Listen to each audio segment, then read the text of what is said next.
नमस्कार दर्शकों, मैं Rajesh Tiwari astro terminal channel में आपका हार्दिक अभिनंदन करता हूं। और आज अत्यंत संवेदनशील और प्रत्येक युवक एवं युवती को निश्चित रूप से जानने वाले विषय को लेके उपस्थित हुआ हूं। यह अत्यंत महत्वपूर्ण है। यह इतना महत्वपूर्ण है कि यदि आप स्वस्थ, प्रसन्न एवं आनंदमय गृहस्थ जीवन चाहते हैं तो इसकी उपेक्षा करके कदापि प्राप्त नहीं कर सकते। और आश्चर्य का विषय यह भी है कि आज तक इसकी जानकारी, संपूर्ण जानकारी सुलभ नहीं कराई गई है। तो मैं और उसको रहस्यमय न बना के सीधे विषय पर आता हूं। भौम पंचक दोष। भौम माने मंगल और पंचक माने 5। ये दोष है क्या? यह मंगल के तुल्य समझा जाने वाला यह दोष, अर्थात मंगल दोष के तुल्य समझे जाने वाला भौम पंचक दोष वास्तव में मंगल दोष से 100 गुना ज्यादा विनाशकारी सिद्ध होता है।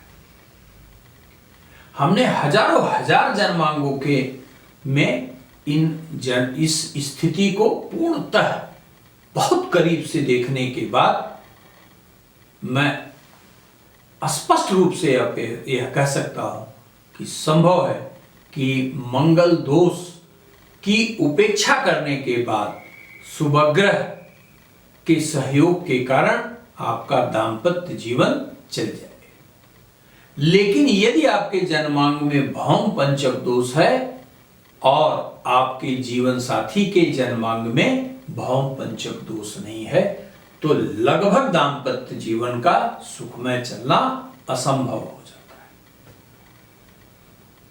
इसलिए निश्चित रूप से आप जानें कि क्या है।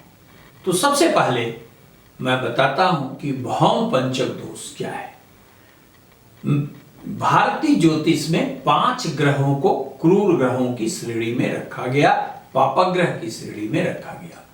सूर्य, मंगल, शनि, राहु और केतु। जिस प्रकार मंगल नामक ग्रह यदि आपके जन्मांग में लग्न में हो, चतुर्थ भाव में हो, सप्तम में हो, अष्टम में हो, द्वादश में हो तो आप मंगली होते हैं। और यदि मंगल नकारात्मकता को प्राप्त है तो आप मंगली दोष वाले भी कहे जाते हैं।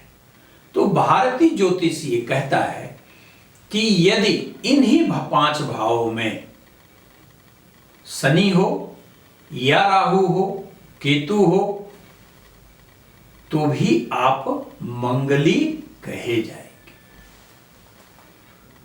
अच्छा, यहां यह ध्यान रखिएगा, ऐसा नहीं है कि अगर शनि और राहु एक साथ हैं तो वह फल नहीं कहा जाएगा, तब भी आप कहे जाएंगे। लेकिन यह मात्र 5 ग्रहों के कारण उत्पन्न होने वाला मंगल दोष है। लेकिन वास्तव में शास्त्र सम्मत भौम पंचक दोष किसे कहते हैं वह भी जानिए, वह परम आवश्यक है। जब किसी भी जातक अथवा जातिका किसी भी बच्चे या बच्ची के जन्मांग में जब 5 भावों में, लग्न में, चतुर्थ में, सप्तम में, अष्टम में, द्वादश में ये 5 ग्रह पाए जाएं, कोई भी एक हो या एक से अधिक हो, और सप्तम भाव का स्वामी 6ठे भाव में बैठ जाए, 8वें भाव में बैठ जाए या द्वादश भाव में बैठ जाए तो भौम पंचक दोष का निर्माण होता है। अर्थात यदि जन्मांग में लग्न, चतुर्थ, सप्तम, अष्टम, द्वादश भाव में सूर्य हो, मंगल हो, शनि हो, राहु हो या केतु हो और सप्तम भाव का मालिक 6, 8, 12 में स्थित हो तो समझ लीजिए कि आपके जन्मांग में निश्चित रूप से भौम पंचक दोष है।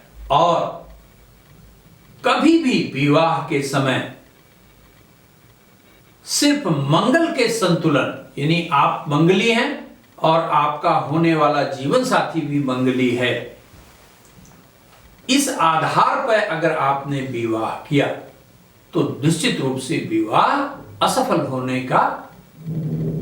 की तरफ ही बढ़ेगा, सफल नहीं हो सकता।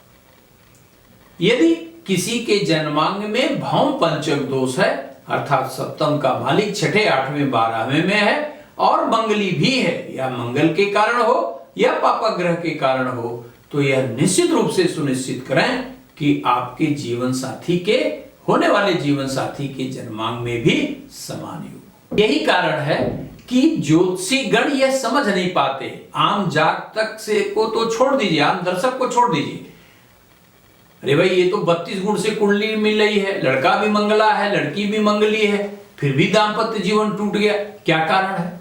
उसका यह कारण है जो हमने आपको बताया। अब प्रश्न ये उठता है कि यदि हमारे दर्शक ज्योतिष से या ज्योतिष की टर्मिनोलॉजी से बहुत भिज्ञ नहीं है, नहीं जानकारी है, तो कैसे पता करें? तो उसके लिए भी मैं आपको पहले भी बताया था, आज फिर बता देता हूं कि आप प्ले स्टोर पे जाइए और एस्ट्रो टर्मिनल मोबाइल ऐप को डाउनलोड कर लीजिए। बिना किसी एक पैसा खर्च किए हुए आप अपना डेट ऑफ बर्थ टाइम भरिए, तो तत्काल पता चल जाएगा आपको कि आपके जन्मांग में भौम पंचक दोष है या नहीं है। धन्यवाद।